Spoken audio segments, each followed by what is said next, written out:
Hallelujah, praise the Lord. सर्वांना प्रभू येशूच्या नावाने सलाम. तुम्हा सर्वांचं मी स्वागत करतो. प्रभू येशूच्या नावाला धन्यवाद देतो. आणि परमेश्वर चांगला आहे, त्याची दया, त्याची कृपा भरपूर आहे. आज फॉर्म्युला 316 या माध्यमातून ही सुंदरशी संधी परमेश्वराने मला दिलेली आहे की यावेळेस आम्ही देवाच्या वचनातून ऐकावं. या लॉकडाऊनच्या काळामध्ये, या समयामध्ये अनेक लाईव्ह फेसबुक अशा प्रकारचे टेलिकास्ट होतात. आणि देवाला धन्यवाद असो की परमेश्वराने ही सुंदरशी टेक्नॉलॉजी, ही संधी आम्हाला दिलेली आहे, जेणेकरून आम्ही जरी बंद आहोत आमच्या घरामध्ये, जरी आम्हाला एकमेकाला भेटता येत नाही, तरी ही सुंदरशी टेक्नॉलॉजी जी परमेश्वराने आम्हाला दिलेली आहे, देवाने जे दिलेलं आहे, जे ज्ञान दिलेलं आहे, त्याच्याद्वारे आम्ही सतत विश्वासणारे एकमेकासोबत जोडले जातो. आम्ही सतत एकमेकासोबत संपर्कात असतो. फिजिकली, शारीरिकरित्या आम्ही एकत्र येऊ शकत नाही, परंतु व्हर्च्युअली किंवा या माध्यमातून, या ऑनलाईनच्या माध्यमातून, इंटरनेटच्या माध्यमातून आम्ही अशा प्रकारे एकत्र येऊ शकतो. हे या सर्व गोष्टीबद्दल देवाला धन्यवाद आणि त्याची महिमा असो. मी सर्वांचं फॉर्म्युला 316 या माध्यमातून सर्वांचं मी स्वागत करतो. ब्रदर अमित नवगिरे त्यांचे मी आभार मानतो की सुंदरशी संधी त्यांनी मला उपलब्ध करून दिलेली आहे, जेणेकरून वचनातून मी सेवा करावी. आपण देवाच्या वचनामध्ये जाण्यापूर्वी आपण प्रार्थना करूया. आपले डोळे झाकू, आपलं लक्ष प्रभूकडे लावूया आणि प्रार्थना करू. हालेलुया. स्तुतीस पात्र भयास योग्य आमच्या देवा, महान परमेश्वरा, आकाश, पृथ्वी आणि त्यातील अवघं तू निर्माण केलेलं आहेस. तू थोर आहेस, तू दयाळू आणि कृपाळू परमेश्वर आहेस. आदी आणि अंत, अल्फा आणि ओमेगा असा तू परमेश्वर आहेस. आम्ही तुझे आभार मानतो, तुझं गौरव करतो, तुझ्या नावाला महिमा आणि स्तुती देतो. आजची सभा तू आशीर्वादित केलीस आणि प्रभू आमच्या सोबत तुझी उपस्थिती आहे, तुझे उपकार मानतो. प्रार्थना करतो माझे ऐकणारे, जे कोणी लाईव्ह यावेळेस पाहत आहेत, ऐकत आहेत, त्या प्रत्येकाला प्रभू तुझ्या हातामध्ये विधेयता आहे. प्रत्येकाचा ताबा तू घे. ऐकणाऱ्याचे अंतकरण, मन तू तयार कर. माझाही ताबा घे. माझ्या मुखातून तुझे शब्द तू निघू दे. तुझ्या गौरवासाठी जे शब्द असतील ते शब्द तू निघू दे आणि त्यामध्ये तुझं गौरव होऊ दे पित्या. सर्व आदर, महिमा, गौरव, स्तुती आणि सन्मान तुला देतो पित्या. वेळ तुझ्या स्वाधीन करतो आणि प्रार्थना आमचा तारणारा प्रभू येशू ख्रिस्त याच्याच गोड आणि प्रिय नावाने मागतो पित्या, म्हणून तू ऐक. Amen, amen, amen. Praise the Lord. प्रियांनो, आम्हा सर्वांना ठाऊक आहे आणि ही काही नवीन गोष्ट नाहीये की केवळ आम्ही भारतीयच नव्हे तर संपूर्ण जग हे अत्यंत बिकट परिस्थितीतून जात आहे, लॉकडाऊनच्या परिस्थितीतून जात आहे. आणि अशा वेळेस अनेक लोकांना आणि विशेषतः विश्वासणाऱ्यांना, ख्रिस्ती लोकांना, जे जिवंत देवावर भरोसा ठेवतात, अशा लोकांना एक प्रश्न पडलेला आहे की हे का आहे? Why this is why? का ही परिस्थिती जगावर अशी आलेली आहे?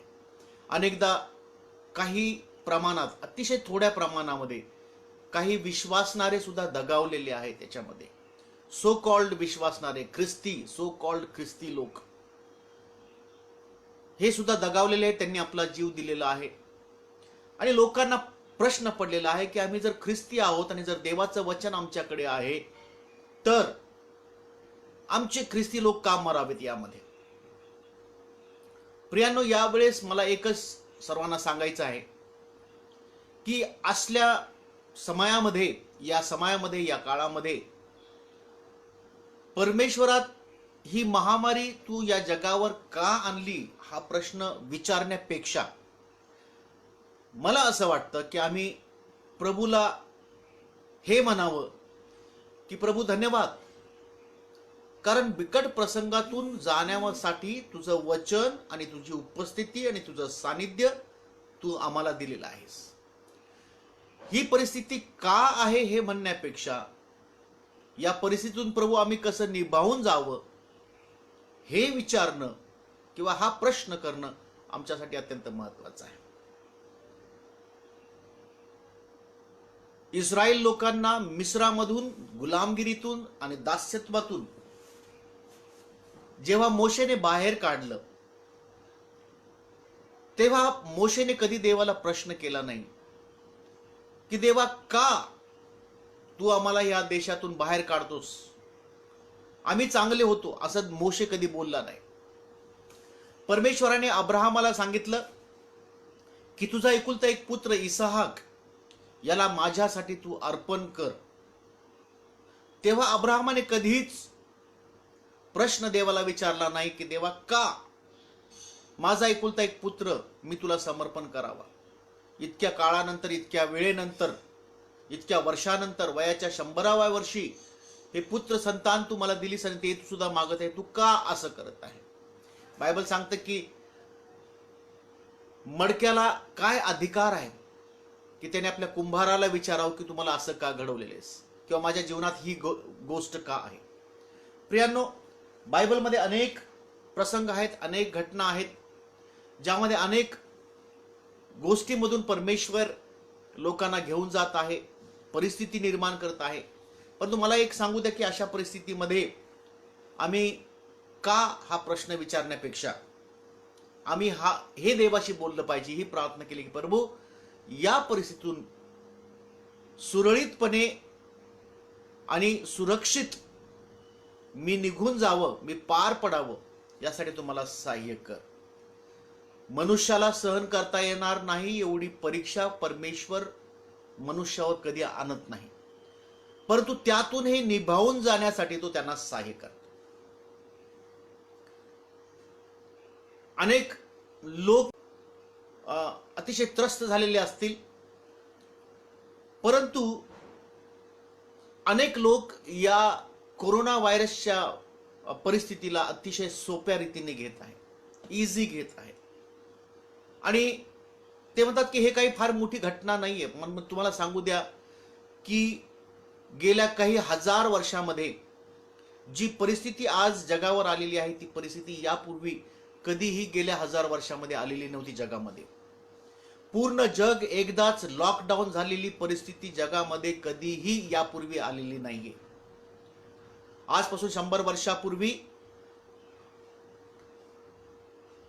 एक महामारी आली होती जगामध्ये, जी आजपर्यंतची सर्वात भयानक महामारी अशी मानल्या जाते आणि तिला म्हणतात स्पॅनिश फ्लू. स्पेन आणि युरोपियन भागामध्ये फार मोठ्या प्रकारे ही महामारी पसरलेली होती प्रियांनो, आणि त्यामध्ये जवळजवळ 7 करोड लोक, जवळजवळ 7 करोड लोक मेले आणि लोक म्हणतात की सर्वात भयानक होती. त्याआधी पण अनेक महामार्या, अनेक संकट, अनेक समस्या येऊन गेलेल्या जगामध्ये. आणि मग लोक म्हणतात की ही जी महामारी ही एवढी काही फार मोठी नाहीये, काही लाखो लोक फक्त याच्यामध्ये मेलेले आहेत, परंतु स्पॅनिश फ्लू सारख्या आजारामध्ये, महामारीमध्ये त्या काळामध्ये 7 करोड लोक मेले. आणि म्हणून त्या तुलनेमध्ये आजची कोरोना व्हायरसची महामारी काही मोठी नाहीये.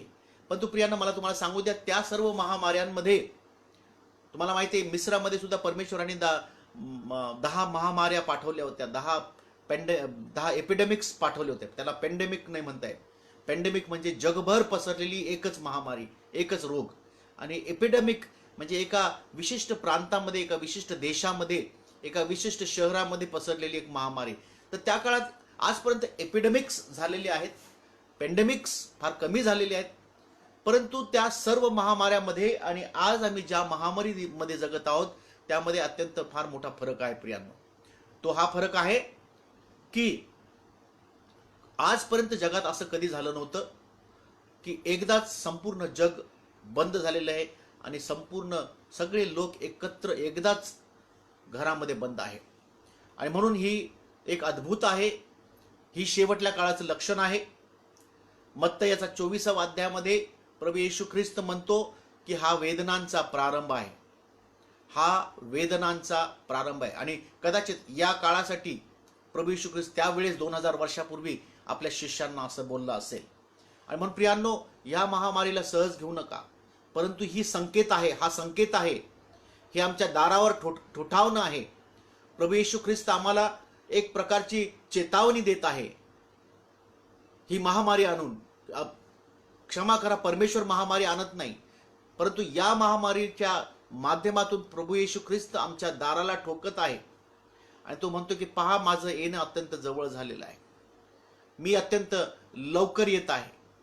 माझी मंडळी, माझे लोक तयार आहे काय? अकस्मात प्रभू येशू ख्रिस्ताचं येणं होईल तेव्हा का तुम्ही तयार आहात का? का आम्ही तयार आहोत काय? का आम्ही आमच्याच भांडणामध्ये, आमच्याच मतभेदामध्ये, आमच्याच कडूपणामध्ये, एकमेकाविरुद्ध बोलण्यामध्ये, ह्या सर्व गोष्टीमध्ये आम्ही गुरफटलेलंच आहोत काय? का आम्ही प्रभू येशू ख्रिस्त जो लवकर येणार आहे, एक वर या नात्याने, एक दुल्हा, इस दुल्हे के रिश्ते से जब वो आएगा तो क्या हम तैयार है? आम्ही तयार आहोत काय? हालेलुया. ही अत्यंत महत्वाची गोष्ट आहे. आम्ही तयार असणं गरजेचं आहे. परंतु विश्वासणाऱ्यांसाठी देवाचं वचन हे फार मोठा आधार आहे. हालेलुया. तुम्हाला आणि मला, जे विश्वासणारे माझ्याकडे बघत आहेत, मला वॉच करत आहेत, तुम्हाला मला सांगू द्या की आम्हा सर्वांना देवाचं वचन हे सर्वात मोठा आधार आहे. आमेन. देवाचं वचन सर्वात मोठा आधार आहे. प्रियांनो, आम्ही शेवटल्या काळामध्ये जगत आहोत. सिक्वेन्स जो घडणार आहे, जो अत्यंत लवकर घडणार आहे, तो हा आहे. लक्षात ठेवा, जी घटना, क्रमवार घटना जी येत्या काळामध्ये घडणार आहे, ती आज मी तुम्हाला सांगतो. आणि त्यानंतर देवाचं काही वचन, 1-2 वचन आपण पाहणार आहोत. एकच वचन, माझ्याकडे वेळ कमी असल्यामुळे एकच वचन आपण पाहणार आहोत. पण जी घटना क्रमवार घडणार आहे, ती मी तुम्हाला सांगतो.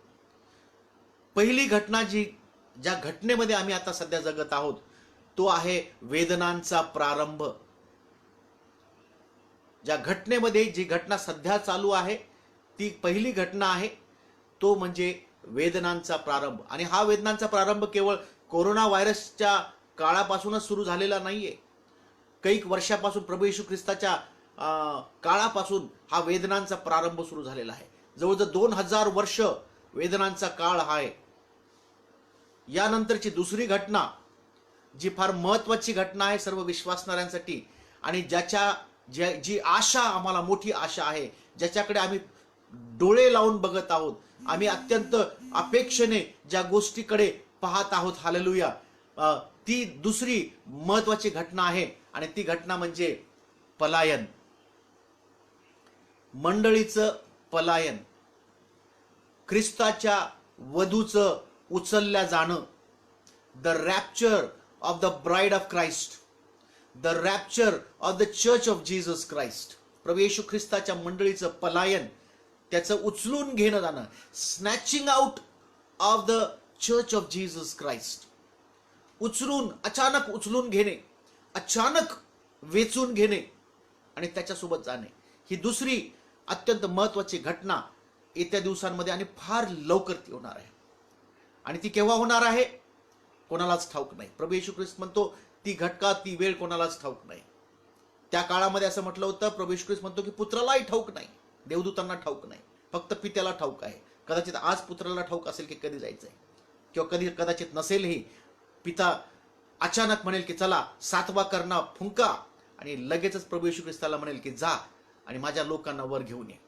आणि तेव्हा बायबल आम्हाला सांगतं पत्रांमध्ये, आणि पाऊल सांगतो की अकस्मात करण्याचा नाद होईल, आणि जे मेलेले ख्रिस्तामध्ये निजलेले आहेत ते प्रथम उठवल्या जातील. थडगे उघडतील आणि त्यांची शरीरं अचानक रूपांतरित होतील. अविनाशी आणि गौरवी शरीर त्यांना प्राप्त होईल.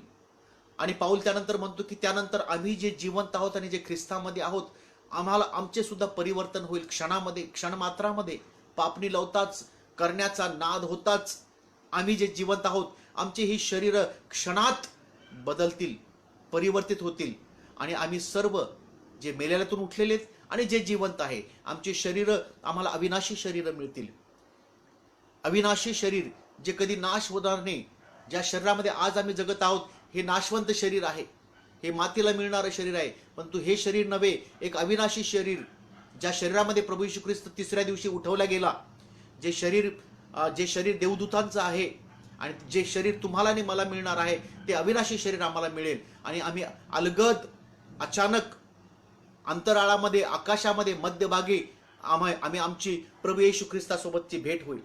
प्रभू येशू स्वर्गातून पृथ्वीवर त्याचा पाय टेकणार नाही, तो स्वर्गामध्ये अंतराळामध्ये राहील. आम्ही उचलला जाऊ, त्याला आकाशामध्ये अंतराळामध्ये मध्ये भेटू आणि तिथूनच तो आम्हाला सदा सर्व काळासाठी स्वर्गामध्ये घेऊन जाणार आहे. ही दुसरी महत्वाची घटना. 7 वर्ष प्रभू येशू ख्रिस्तासोबत स्वर्गामध्ये आम्ही सेलिब्रेट करणार आहोत.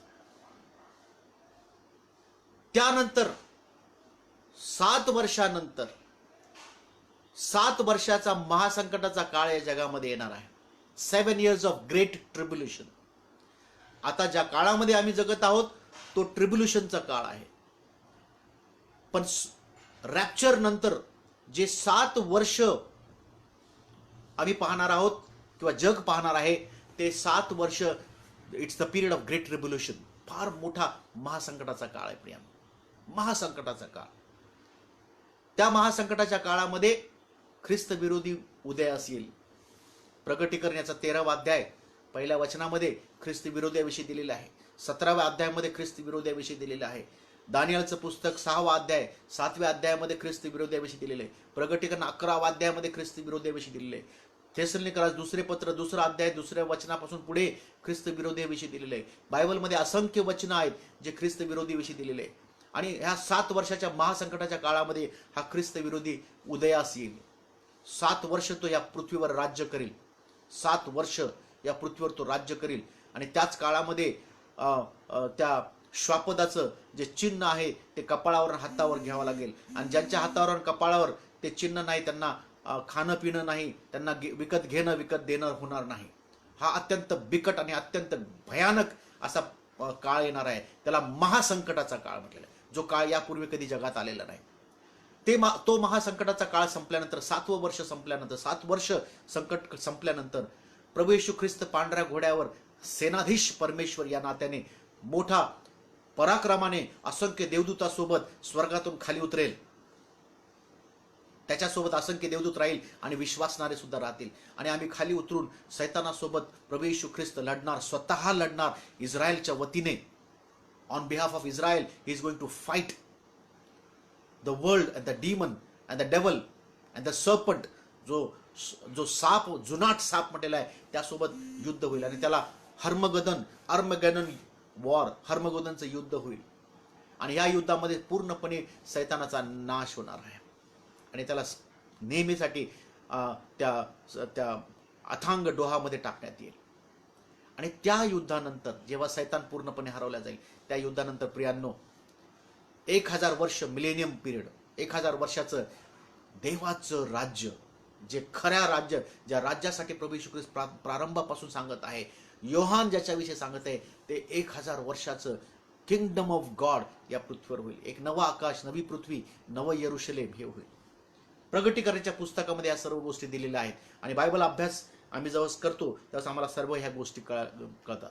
आजच्या परिस्थितीमध्ये आम्हाला ह्या गोष्टीला घाबरायचं नाही, कारण हा वेदनांचा प्रारंभ आहे. This is the beginning of sorrows. Don't take it lightly. सहजतेने ह्या गोष्टी घेऊ नका प्रियांनो. निर्गम याचा 14वा अध्याय आणि पहिल्या वचनापासून जर तुम्ही वाचलं तर तुम्हाला कळेल की कशा प्रकारे मोशेच्या अध्यक्षतेखाली परमेश्वराने इस्रायल लोकांना मिस्रातून बाहेर काढलं. परमेश्वराने इस्रायल लोकांना मिस्रातून जेव्हा बाहेर काढलं आणि सांगितलं की जा माझ्या लोकांना त्या गुलामगिरीतून, त्या दास्यगृहातून, त्या संकटातून, त्या फारोच्या तावडीतून तू सोडव आणि त्यांना मी अशा देशामध्ये घेऊन जाणार आहे जो देश दुधामधाचा वाहिलेला प्रवाह आहे. अशा देशामध्ये माझ्या लोकांना तू घेऊन जा. त्या ठिकाणी मी त्यांना घेऊन जाईन. आणि प्रियांनो, मी तुम्हाला सांगतो की मिस्रातून ते बाहेर निघाले. जवळजवळ 6 लाख पुरुष, त्यांच्या पत्न्या, त्यांची मुलं, असे त्यांचे गुरढोरं, त्यांचे नोकर चाकर, त्यांचे मालमत्ता, त्यांची धनसंपत्ती, सोनं, बऱ्याच गोष्टी मिस्रातून ते घेऊन बाहेर निघाले. 20, 25, 30 लाख लोक असतील ते मिस्रातून बाहेर निघाले आणि चालत चालत चालत पुढे जात असताना अचानक तांबडा समुद्र त्यांना समोर येतो आणि परमेश्वर मोशेला सांगतो की फारोचं मन मी कठीण करेल, फारोचं मन कठीण करेल, तो पुन्हा तुम्हाला गाठेल रानामध्ये, तुमच्या मागे तो येईल घोडे आणि रथ घेऊन, परंतु त्यावेळेस मी त्याचा नायनाट करेल, मी त्याच्यासोबत लढेल आणि तेव्हा मिस्रांना कळेल, जगाला कळेल की मी परमेश्वर आहे, मी सोडवणारा देव आहे. 14वा अध्याय आणि 13व्या वचनामध्ये आम्ही पाहतो की परमेश्वर की मोशे जो आहे इस्रायल लोकांना एक दिलासा देत आहे. जेव्हा ते मिस्र सोडून रानात चालत चालत येतात आणि पुढे बघतात तेव्हा एक तांबडा समुद्र त्यांना दिसतो आणि अचानक त्यांना मागे घोड्यांच्या टापांचा रथांचा आवाज येतो आणि अत्यंत भयभीत होऊन मोशेकडे ते धावत जातात इस्रायल लोक आणि म्हणतात की या रानामध्ये मरण्यासाठी तू आम्हाला आणलंस काय? काय मिस्रामध्ये कबरा नव्हत्या की तू आम्हाला ह्या ठिकाणी आणलंस?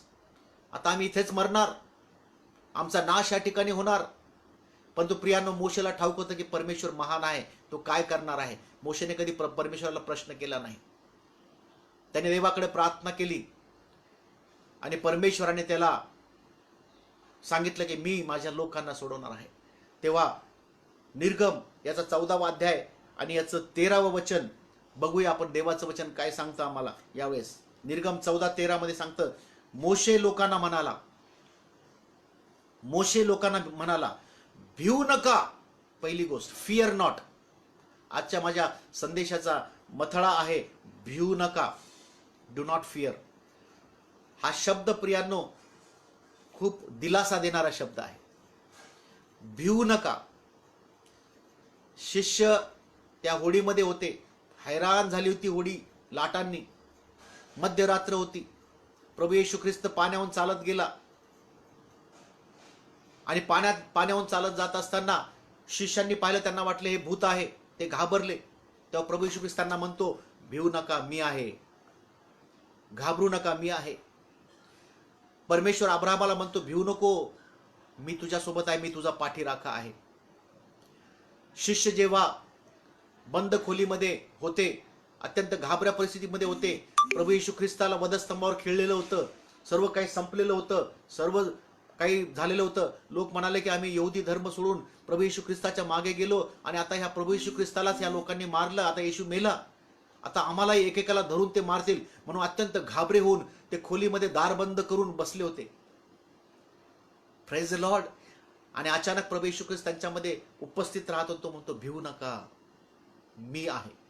सर्वात एनकरेजिंग शब्द, सर्वात दिलासा देणारा शब्द, सर्वात सांत्वना देणारा शब्द आणि सर्वात the greatest sentence that ever spoken by anybody in this world. या जगामध्ये कोणी बोलला असेल त्या सर्व बोलण्यामध्ये सर्वात दिलासा देणारं, सर्वात जास्त सांत्वना देणारा हा शब्द आहे. हे दोन शब्द आहेत, भिऊ नका, do not fear, fear not, घाबरू नका.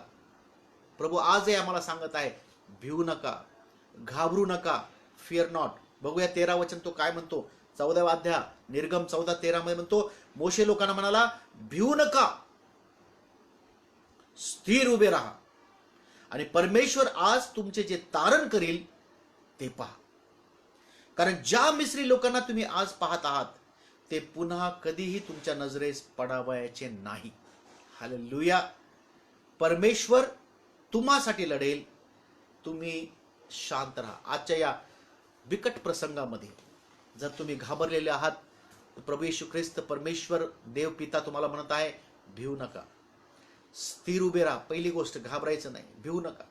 नंबर 2, स्थिर उभे राहा, स्थिर राहा. आम्ही अत्यंत धावपळ करतो, आम्हाला स्वतःला वाचवण्यासाठी आम्ही बऱ्याच गोष्टी करतो, पण आम्ही आमच्या शक्तीने, आम्ही आमच्या सामर्थ्याने स्वतःला वाचवू शकत नाही. प्रभू म्हणतो स्थिर राहा. नंबर 1, भिऊ नको. दुसरी गोष्ट, स्थिर उभे राहा. आणि मग तो म्हणतो की आज परमेश्वर तुमचे जे तारण करणार आहे, आज परमेश्वर तुम्हाला जे सोडवणार आहे, आज परमेश्वर तुम्हाला या महामारीतून, या कोरोना व्हायरस मधून जे सोडवणार आहे ते तुमच्या डोळ्याने तुम्ही पाहाल. हालेलुया. महामारी आलेली आहे, कोरोना व्हायरस आलेला आहे, लोक घाबरलेले आहेत, विश्वासणारे घाबरलेले आहेत, खूप लोक घाबरलेले आहेत. पण परमेश्वर म्हणतो की ही वेळ टळून जाणार आहे. ये समय निकल कर जाने वाला है. डर मत, चुपचाप खड़े रहो, परमेश्वर के नजात के काम को देखो.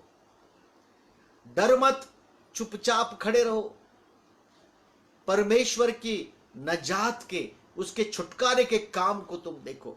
वो जो छुड़ाने वाला परमेश्वर है, वो आपको इस संकट से सही सलामत बाहर निकालने वाला जो परमेश्वर है, उसकी नजात के जो काम है, उसके साल्वेशन के जो काम है, उसका उद्धार के जो काम है, उस काम की ओर अपनी नजर, अपनी दृष्टी लगाओ. हालेलुया.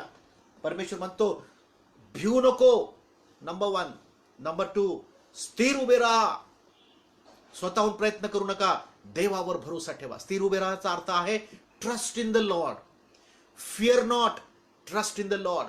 भिवू नका, देवावर भरोसा ठेवा. आणि परमेश्वर आज जे तुमचे तारण करील ते पहा. हालेलुया. पुढे तो म्हणतो जे मिस्री लोक आज तुम्हाला दिसत आहे, मिस्र जगाचं प्रतीक आहे, फारो सैतानाचं प्रतीक आहे.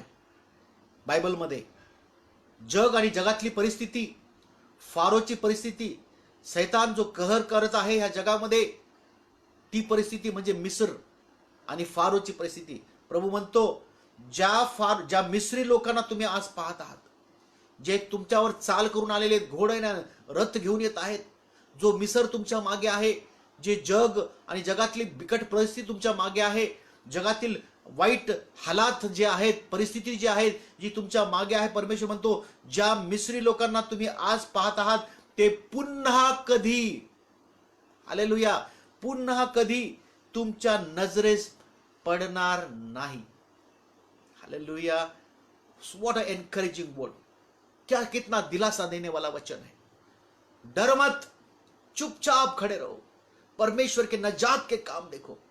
जो मिस्री लोग, जो इजिप्शियन लोग आज तुम देख रहे हो, जो परिस्थिति आज आप देख रहे हो, जो कोरोना वायरस की महामारी आज आप देख रहे हो, मैं आपको बताता हूं कि आपके लिए, चाहे दुनिया में वो परिस्थिति फिर से एक बार आए, इससे भी बड़ी परिस्थिति दुनिया के लिए आए, लेकिन आपके लिए, जो आप यीशु मसीह पर विश्वास करने वाले, जो परमेश्वर के चुने लोग हैं, उनको इन परिस्थितियों के सामने दोबारा जाने की जरूरत नहीं पड़ेगी या मौका नहीं मिलेगा. परमेश्वर आपको इन परिस्थितियों में से संभाल कर निकालेगा.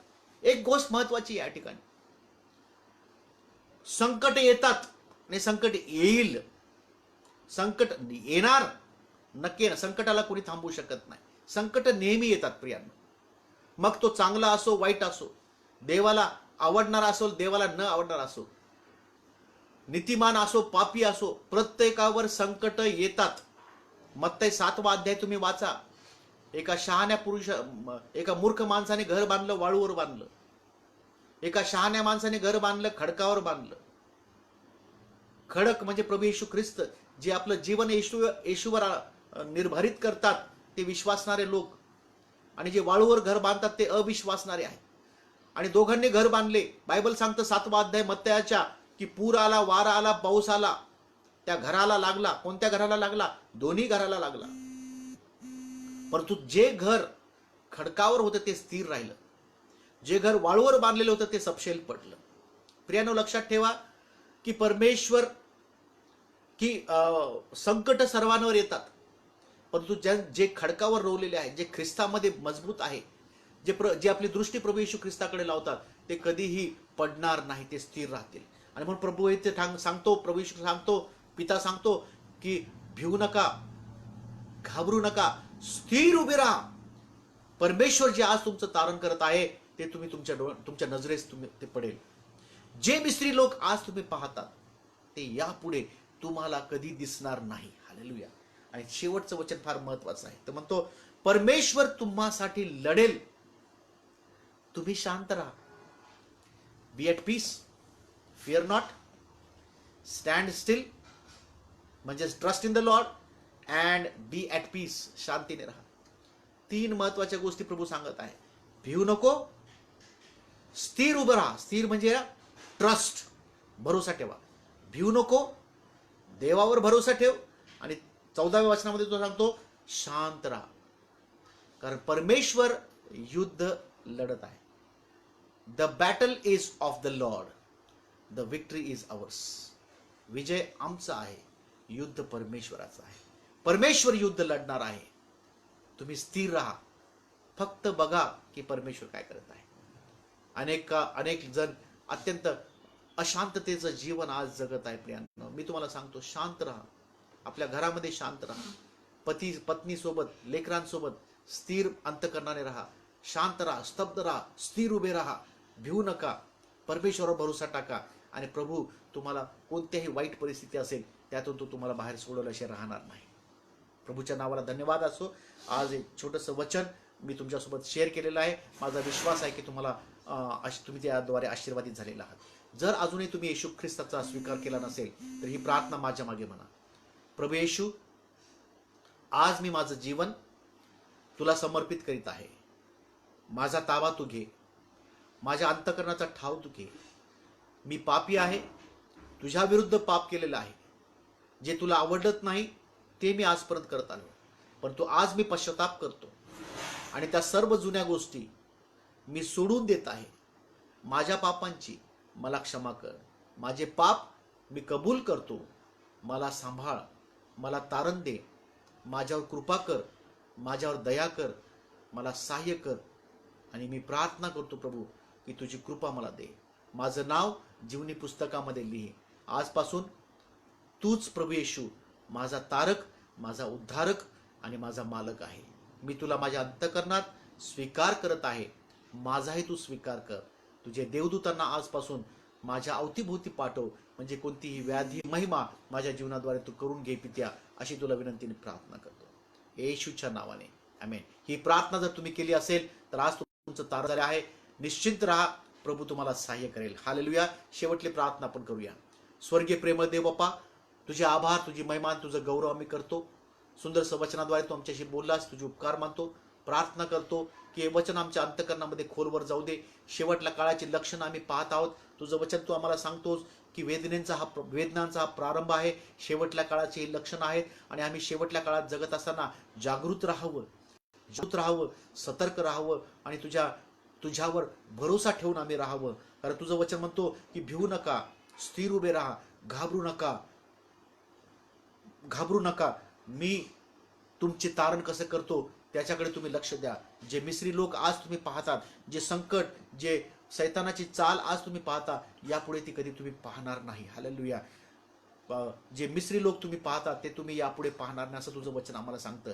तू म्हणतोस की मी युद्ध लढणार आहे, तुम्ही शांत राहा. प्रभू, आम्ही तुझं धन्यवाद देतो की तुझी शांती तू आम्हाला दे, तुझी कृपा तू आम्हाला दे. प्रभू, तुझा दिलासा तू आम्हाला दे, तुझ्या लोकांना तू दे. प्रभू राजा, आमच्यातलं भय तू काढून टाक. तुझ्या लोकांचं भय तू काढून टाक. प्रभू राजा, तुझ्या लोकांनी तुझ्यावर भरोसा ठेवून जगावं, स्थिर उभं राहावं, यासाठी त्यांना तू सहाय्य कर. आम्ही तुझं गौरव करतो प्रभू. स्तुती, महिमा, आदर आणि गौरव सर्व काही पिते आम्ही तुला अर्पण करतो. तू आम्हाला सहाय्य कर. सर्व आदर, महिमा, गौरव, स्तुती आणि धन्यवाद तुला देऊन ही प्रार्थना आमचा तारणारा प्रिय प्रभू येशू ख्रिस्त याच्याच नावाने मागतो पित्या, म्हणून तू ऐक. Amen. Hallelujah. Praise the Lord. प्रभूच्या नावाला धन्यवाद असो. माझा विश्वास आहे की या वचनाद्वारे तुम्ही आशीर्वादित झालेला आहात. टेक दिस वर्ड पॉझिटिव्ह. आशीर्वादित व्हा, देवावर भरोसा ठेवा, स्थिर राहा, स्तब्ध उभे राहा आणि बिलकुल घाबरू नका. जर येशूवर भरोसा ठेवता, त्या नावेमध्ये तुम्ही आहात, तर तुम्ही सुरक्षित आहात. हालेलुया. प्रभू तुम्हाला आशीर्वादित करो. God bless you. Thank you so much.